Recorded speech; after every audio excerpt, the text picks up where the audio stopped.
Bonjour Ritipan. Bonjour. Une œuvre monumentale, nécessaire, immense, que depuis tant d'années vous accomplissez pour que jamais on n'oublie ce qu'a été l'œuvre de tuerie de masse qu'a subi le Cambodge, le pays de votre enfance, Ritipan. Et là, c'est un livre qui s'appelle Quartier des fantômes, dont on va parler, après des films, après d'autres ouvrages. Retournez au S-21, cette machine de mort qui a broyé des millions d'êtres vivants. Pourquoi avoir fait ce chemin-là, Ritipan?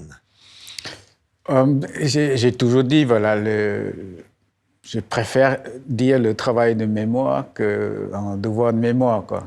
Donc, c'est un travail, c'est par étapes, c'est prendre le temps. Parfois, les choses m'appellent, comme dans ce livre. C'est comme si j'ai regardé une étoile qui est morte depuis longtemps, mais je ressens encore les lumières fossiles. C'est comme les messages de ceux qui ont souffert dans cette prison, cette sorte d'extermination, qui ont laissé des messages. Les gens, certainement, murmurent la nuit, crient, pleurent. Il y a des souffrances, il y a des... On confie des choses peut-être au mur, peut-être au vent, peut-être au carrelage, et que ces choses-là restent imprégnées. On le sent d'ailleurs, hein, oui.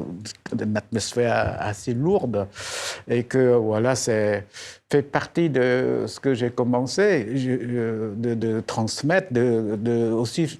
C'est un travail de méditation. Hein.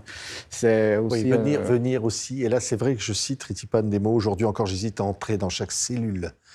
La mort a pénétré les briques, le carrelage. Même le lit de métal semble intouchable. Marcher ici, c'est traverser une matière invisible et pourtant épaisse, je n'ose dire poisseuse. Et la lumière n'y change rien. Ouais, voilà. Comment dire, pour raconter un crime de masse, c'est très difficile. Je crois que c'était Charlotte Delbo qui disait qu'elle n'était pas sûre ce qu'elle a écrit est vrai, mais il est véridique. Elle est certaine que c'est véridique. Donc voilà, c'est un crime de masse, c'est pas que les chiffres, c'est pas que les normes, c'est aussi une manière de faire sentir, de faire approcher les gens de ce que sont les victimes, de ce que c'est cette atmosphère de totalitaire, quoi, totalitarisme. Quoi. Ouais. Donc ça, et moi, je souhaite toujours. J'ai toujours dit que je ne suis pas un cinéaste de génocide. Hein. Je suis cinéaste tout court ou écrivain tout court, mais je ne suis pas... Donc, il faut apporter cette partie spéciale, partie particulière, cette partie particulière qui est la création, pour transmettre cette mémoire. Donc, voilà, on retourne, on essaye de continuer ce dialogue avec l'esprit, avec les morts, avec l'âme. Mais un jour, j'espère que je ressens moins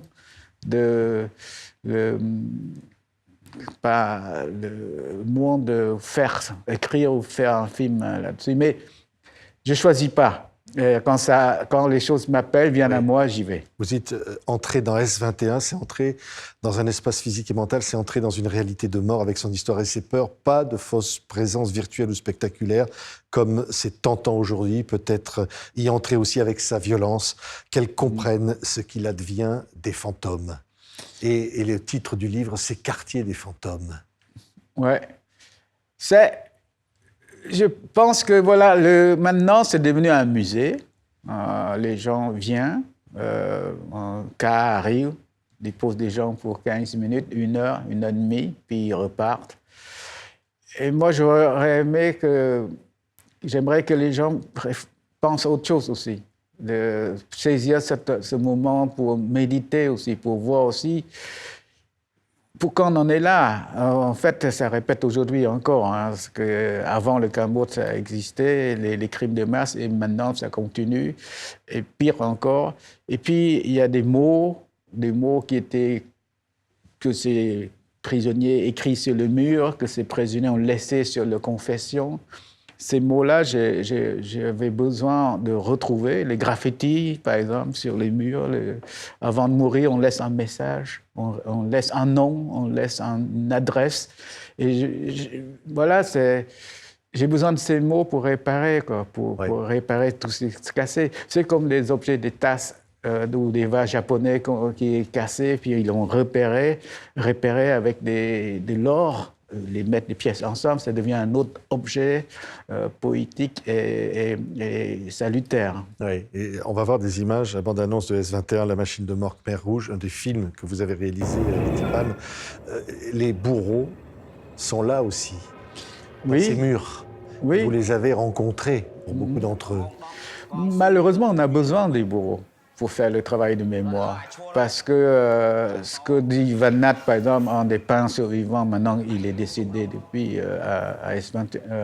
de peindre S21, dont il est obligé là de peindre les portraits de Pol Pot, des énormes portraits pour les propagandes, et puis pour survivre, quoi.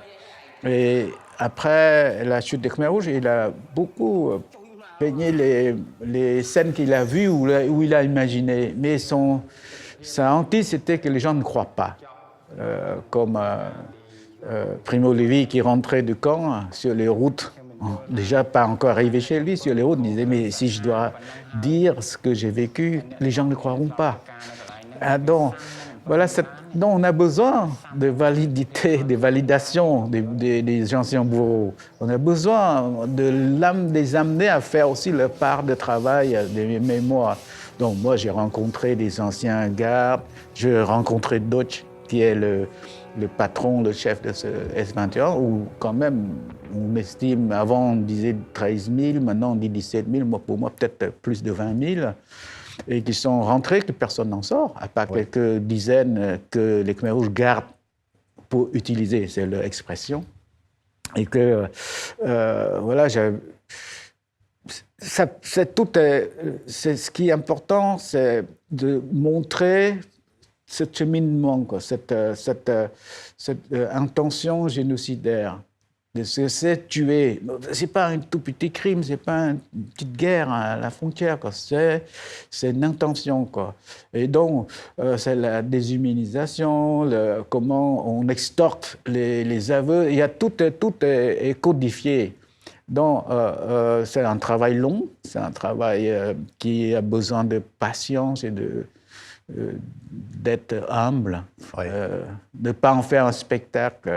Donc, même quand je fais un film S21, je crois que sur le film S21, j'avais mis 3 ans, plus de 3 ans. On va voir un extrait dans notre film, c'était l'image manquante avec de la terre glaise, représenter les personnages, les images manquantes, et pouvoir justement retracer cette réalité telle qu'elle a été. C'était ça. Oui, c'est pareil, ça. J'étais parti sur un autre projet, sur l'image propagande. Puis j'arrive pas.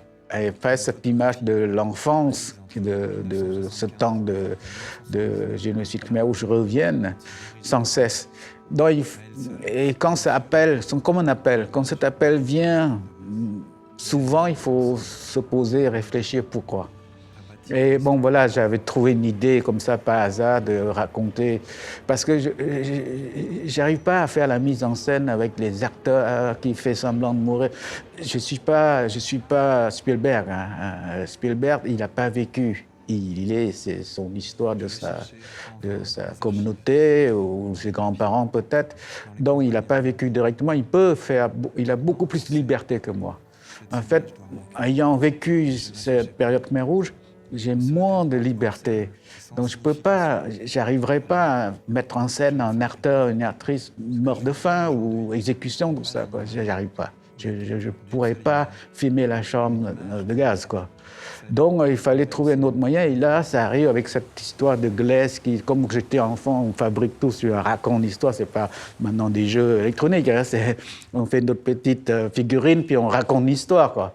Et puis la terre, et on sculpte, on fait une terre, on lui donne une âme, en fait. Il sèche au soleil, puis il va au tournage, puis après, il retourne à la terre. Et ce cycle-là me convient. On vient de poussière, on retourne à la poussière, ça me convient. Donc, ce qui reste dans le film, c'est une trace de mémoire, quoi. Ce qui est frappant dans ce livre, Ritipan, écrit avec Christophe Bataille, Quartier des fantômes chez Grasset, on entre dans une école, au fond, au volet bleu. C'est ça, le S21. C'est une école. C'est un ancien lycée, hein, où on voit encore certains tableaux. Moi, j'étais allé dans ce genre de lycée, les tables penchées comme ça, avec des places pour ranger nos affaires. On sent, c'est ça qui est étrange. On sent l'éducation, on sent les cris des gens, peut-être des anciens écoliers, on sent les gens avant, les jeunes avant qui font du sport, qui apprennent peut-être la poésie, les mathématiques, la science et l'histoire. Et un professeur, en Khmer Rouge, ancien professeur de mathématiques, parle en français parfaitement, connaît Alfred de Vigny, connaît Picasso, connaît tous ces gens-là, qui arrivent, qui ont décidé, voilà, cet endroit de connaissance, on va forger un instrument pur de l'État, ça veut dire que les jeunes Khmer Rouges, qui va emprisonner d'autres personnes, on va éliminer l'ennemi, on va créer une société pure. On a une idéologie, on se tient à ça. Et c'est avec et j'entends encore aujourd'hui ces idéologies. Et j'entends.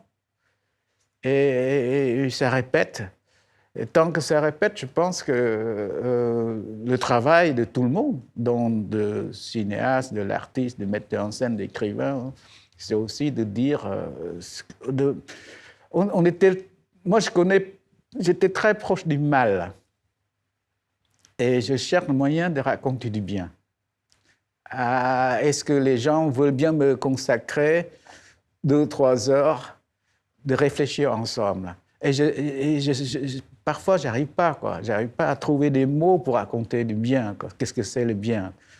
C'est le but de tout le monde, de maintenant 40 ans de travail. En racontant ce que fait le Khmer Rouge, j'essaie de raconter le bien, en fait. Merci. Ritipan, avec Christophe Bataille. Ça s'appelle Quartier des fantômes chez Grasset. C'est un petit livre absolument remarquable, exceptionnel et bouleversant aussi. Merci beaucoup, Ritipan, d'avoir été notre invité. Merci.